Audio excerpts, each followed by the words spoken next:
حضرت برا بن عازب رضی اللہ تعالیٰ عنہ سے روایت ہے، انہوں نے کہا ہم رسول اللہ صلی اللہ علیہ وسلم کے ساتھ ایک انصاری کے جنازے میں گئے۔ ہم قبر کے پاس پہنچے تو ابھی لاحت تیار نہیں ہوئی تھی، تو رسول اللہ صلی اللہ علیہ وسلم بیٹھ گئے اور ہم بھی آپ کے ارد گرد بیٹھ گئے، گویا کہ ہمارے سروں پر پرندے ہوں، یعنی نہایت پرسکون اور خاموشی سے بیٹھے تھے۔ آپ کے ہاتھ میں چھڑی تھی، آپ اسے زمین کورید رہے تھے۔ آپ نے اپنا سر اٹھایا اور فرمایا اللہ سے قبر کے عذاب کی امان مانگو۔ آپ نے یہ 2 یا 3 بار فرمایا۔ جریر کی روایت میں یہاں یہ اضافہ ہے، جب لوگ واپس جاتے ہیں تو میت ان کے قدموں کی آہٹ سنتی ہے، جبکہ اس سے یہ پوچھا جا رہا ہوتا ہے اے فلاں تیرا رب کون ہے، تیرا دین کیا ہے اور تیرا نبی کون ہے؟ حنات نے کہا، فرمایا اس کے پاس 2 فرشتے آتے ہیں اور اسے بٹھاتے ہیں اور اسے کہتے ہیں تیرا رب کون ہے؟ تو وہ کہتا ہے میرا رب اللہ ہے۔ پھر وہ پوچھتے ہیں تیرا دین کیا ہے؟ تو وہ کہتا ہے میرا دین اسلام ہے۔ پھر وہ پوچھتے ہیں یہ آدمی کون ہے جو تم میں مبعوث کیا گیا تھا؟ تو وہ کہتا ہے وہ اللہ کے رسول ہیں صلی اللہ علیہ وسلم۔ پھر وہ کہتے ہیں تجھے کیسے علم ہوا؟ وہ کہتا ہے میں نے اللہ کی کتاب پڑھی، میں اس پر ایمان لایا اور اس کی تصدیق کی۔ جریر کی روایت میں مزید ہے یہی سوال جواب ہی مصداق ہے اللہ عز و جل کے اس فرمان کا یثبت اللہ الذین آمنوا بالقول الثابت فی الحیات الدنیا وفی الآخرہ۔ پھر وہ دونوں روایت کرنے میں متفق ہیں۔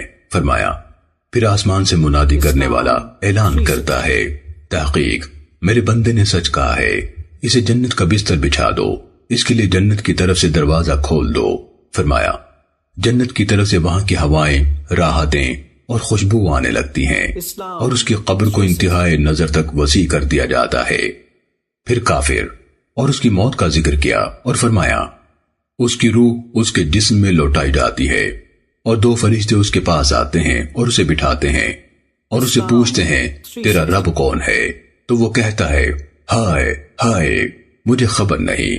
پھر وہ اس سے پوچھتے ہیں تیرا دین کیا ہے؟